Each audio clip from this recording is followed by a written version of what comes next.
കാണുമ്പോഴാണ് നിങ്ങൾ എനിക്ക് വില കൽപ്പിക്കുന്നത്. നിങ്ങൾ ഓരോരുത്തരും എന്നേക്കാൾ വലിയവരാണ്. അതുകൊണ്ടാണ് അയ്യപ്പന്മാർ മാനിക്കപ്പെടേണ്ടത്.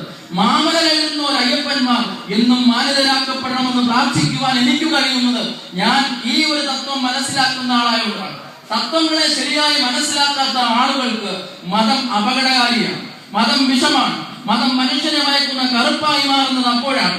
മതത്തിന്റെ ആന്തരിക സത്തയാണ് നമ്മൾ അന്വേഷിക്കേണ്ടത്.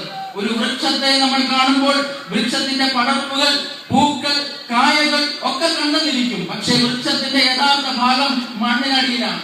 ആ വേരിനെ, ആന്തരിക സത്തയെ കാണുവാൻ നമുക്ക് കഴിയുന്നില്ലെങ്കിൽ ഏത് മതത്തിന്റെ പിന്നാലെ പോയിട്ടും ഒരു കാര്യവുമില്ല.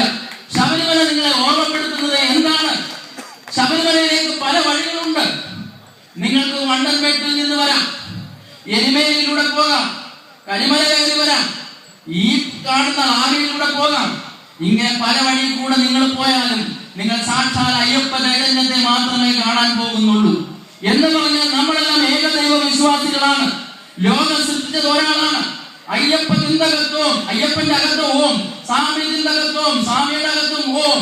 ഓം എന്ന് പറഞ്ഞാൽ ഓംകാര ശബ്ദം, ഉണ്ടാകട്ടെ എന്ന് പറഞ്ഞ ശബ്ദം, ഉണ്ടാകട്ടെ എന്ന് കൽപ്പിച്ച ഉൽപ്പത്തി പുസ്തകത്തിൽ പറയുന്ന ശബ്ദം, ലോഗോസ് എന്ന് ഗ്രീക്കിൽ പറയുന്ന ഉണ്ടാകട്ടെ എന്ന് പറഞ്ഞ വചനമാണ്. വചനം ജഡമായി ധരിച്ചവരാണ് ക്രിസ്തു എന്ന് ഞങ്ങളുടെ ബൈബിൾ, വിശുദ്ധ ബൈബിൾ പറയുമ്പോൾ നിങ്ങൾ പറയുന്നു ഓംകാര ശബ്ദമാണ് എന്ന്. ആ ഓം എന്ന് പറയുന്ന ശബ്ദത്തെ, നമ്മളെ സകലത്തെ ചമച്ച ആ ചൈതന്യത്തെ അറിയുവാനാണ് നിങ്ങൾ പല വഴികളിലൂടെ ഈ കാഠിന്യങ്ങളൊക്കെ സഹിച്ചു പോകുന്നതെങ്കിൽ എന്തിനാണ് ഏകദൈവത്തെ നമ്മൾ വിഭാഗിക്കുന്നത്? നിങ്ങൾക്ക് ഏറ്റവും അറിവുള്ള മാർഗത്തിലൂടെ അതിനെ കണ്ടെത്തിക്കൊള്ളൂ. പക്ഷെ അത് ഒരേ ഒരാളാണ് എന്നുള്ള സത്യം നമ്മൾ വിസ്മരിക്കാൻ പാടില്ല.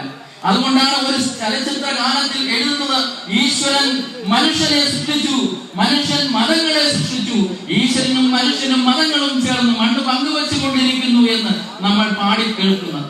ക്രിസ്തുവിനെ കുറിച്ച് പറയുന്നു, അവൻ സാക്ഷാൽ മനുഷ്യപുത്രനായിരുന്നു, സാക്ഷാൽ ദൈവപുത്രനായിരുന്നു.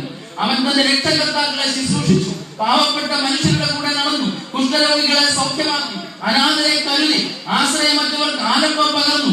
അങ്ങനെ അവൻ മനുഷ്യനോടുള്ള കടമ നിറവേറ്റിയിട്ട് ഉപദേശിച്ചു, നിന്നെ കാണപ്പെടുന്ന സഹോദരനെ സ്നേഹിക്കുന്നില്ലെങ്കിൽ നീ ദൈവത്തെ കാണുന്നില്ല എന്ന് പറഞ്ഞു. അയ്യപ്പൻ പന്തളത്ത് പരമശിവന്റെ അടുത്ത് നിന്ന് 12-ാം വയസ്സിൽ മകനെ, നിന്റെ ജീവിതത്തിന്റെ ഉദ്ദേശം മഹിഷി നിഗ്രഹമാണ്, അതുകൊണ്ട് പമ്പാ നദീ തീരത്തുള്ള പന്തള രാജകുമാരനായി നീ വളർന്ന് മഹിഷി നിഗ്രഹം സാധിക്കണമെന്നുള്ള മഹാദേവന്റെ ആ ആജ്ഞയെ ശിരസാ വഹിച്ചുകൊണ്ട് പന്തളത്ത് വളർന്ന മണികണ്ഠൻ, അന്ന് തന്നെ ഇല്ലായ്മ ചെയ്യുവാൻ വേണ്ടി ശ്രമിച്ച മന്ത്രിയും തന്റെ അവിടുത്തെ രാജ്ഞിയുടെയും കുടിലതന്ത്രങ്ങൾക്ക് വിധേയപ്പെട്ടുകൊണ്ട് കള്ളപ്പുലിയുടെ പാല് ശേഖരിക്കുവാൻ കാട്ടിലേക്ക് കടന്നുപോയപ്പോൾ അവിടെ നിന്ന് എന്റെ പാട്ടിൽ പറയുന്നത് പോലെ ക്രൗര്യത്തിൻ ഗരിമകളെല്ലാം പിന്നടിയാക്കിയ പുലിവാഹനനെ, എല്ലാ വിധത്തിലുള്ള ആസുര ചിന്തകളെയും തന്റെ പിന്നിലാക്കിയിട്ട് ഒരുപാട് പുലിക്കൂട്ടങ്ങളുമായി അവൻ തിരിച്ചു വന്നപ്പോൾ അവിടെ 2 കാര്യങ്ങൾ സാധിച്ചു. ഒന്ന് മഹിഷി നിഗ്രഹം, ദൈവത്തിന്റെ ഇച്ഛ, ഈശ്വരന്റെ ഹിതം അവൻ പൂർത്തീകരിച്ചു.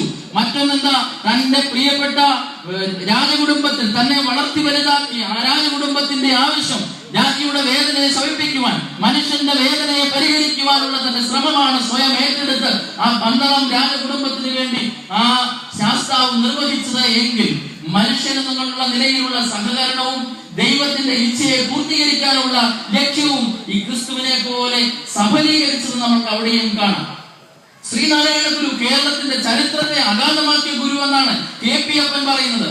ചരിത്രത്തെ അഗാധമാക്കിയ ഗുരു, ക്രിസ്തു ചരിത്രത്തിന് നടുക്കു നിൽക്കുന്നു എന്ന് പറയുന്നത് പോലെ ശ്രീനാരായണ ഗുരുവിനെ കൂടാതെ കേരളത്തിനൊരു ചരിത്രമില്ല.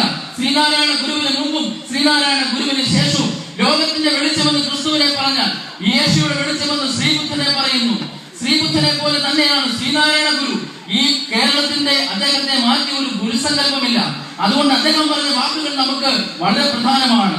ജാതിഭേദം മതദ്വേഷം ഏതുമില്ലാതെ സർവരും സോദരത്വേന വാഴുന്ന മാതൃകാസ്ഥാനമാണിത്, സോദരത്വേന വാഴുന്ന മാതൃകാസ്ഥാനമാണിത്. അതുകൊണ്ടാണ് ഇവിടെ വർഗീയമായിട്ടുള്ള സംഘർഷങ്ങൾ ഉണ്ടാകാത്തത്. അതുകൊണ്ടാണ് നമ്മൾ എന്നും പരസ്പര സ്നേഹത്തിൽ കഴിയുന്നത്. തീർത്ഥാടകരായി വരുന്നവർക്ക് ഇതര മതസ്ഥർ അന്നദാനം നിർവഹിക്കുന്നത്, പനിമലയിലേക്ക് പോകുന്നവർക്ക് ഹൈന്ദവ സഹോദരങ്ങൾ അവർക്ക് അന്നദാനം നിർവഹിക്കുന്നത്, പരസ്പരം സഹകരിച്ച് ജീവിക്കുവാനുള്ള സത്യാന്വേഷികളായി നമ്മൾ പാർക്കുന്നത് അതുകൊണ്ടാണ്. അതുകൊണ്ട് നമ്മളെ നടത്തിയിട്ടുള്ള നല്ല നല്ല ആത്മീയ നേതാക്കന്മാരുടെ ആശയങ്ങളെ, ഉപദേശങ്ങളെ നല്ല അർത്ഥത്തിൽ സ്വീകരിക്കുവാനുള്ള ചുമതല നമുക്കുണ്ട്.